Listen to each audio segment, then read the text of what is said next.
Hey everybody, Ryan here at eTrailer. Today on our 2021 Honda CR-V, we're going to be checking out the Swagman XC2 platform style bike rack.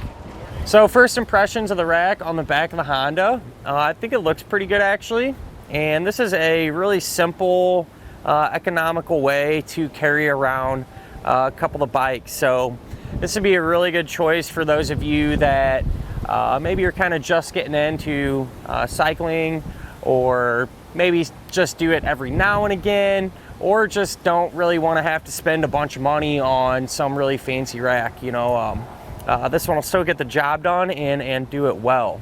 But with that said, the way it's going to hold your bike down is in 3 different spots.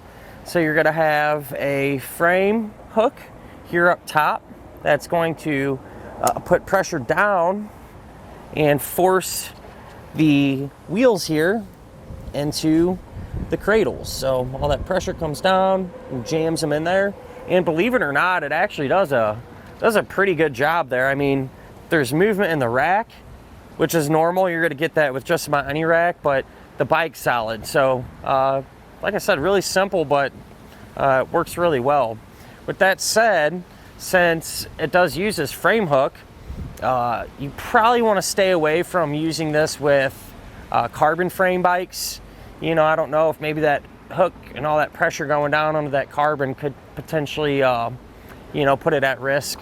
But, you know, with that said, let me go ahead and pull our bike off and have a better look at the rack itself here. So all you're going to have to do when you do this, make sure you have a hold on your bike, because once you loosen this up, you know, there's going to be nothing holding the bike. So some people like to just kind of do it like this and take the bike out. What I like to do is kind of just take it completely off. It's really not too much extra work, and then I don't have to kind of fight it.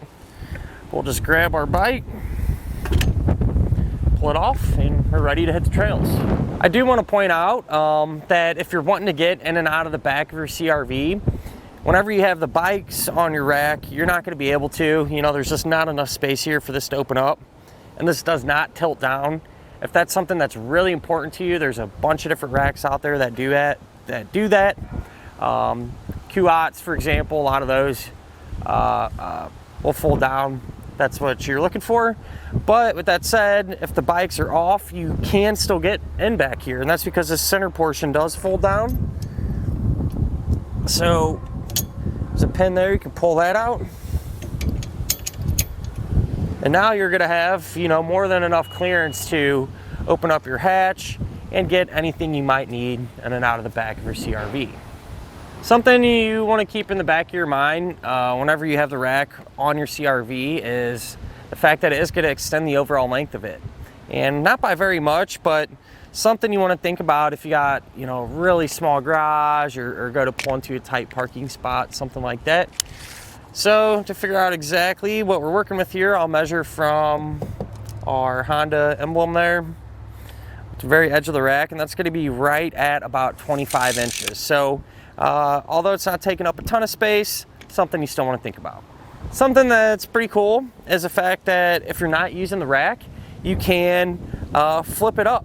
And so the arms will actually tilt up like this, and if you plan on driving around with it, you know, you definitely want to put these pins back in there to keep it secure. So you can drive around with it like this. Or, you know, since it's tilted up like a suitcase, it's going to be really easy to store, you know. And so let's say if you're going on vacation, you want to take the rack out, put it in the garage, you can do that. It won't take up a ton of space. Now if we move down here, you can see at the rack, it's going to work with those 2-inch by 2-inch receiver tube openings. Really common size. It'll work with a lot of different vehicles. And it also has the ability to work with these smaller 1.25 by 1.25 receiver tube openings. So if you happen to have another vehicle in the household or that size hitch on your CR-V, it's going to work with it. It's also going to have a raised shank, which is nice. It gets it a few inches higher up off the ground.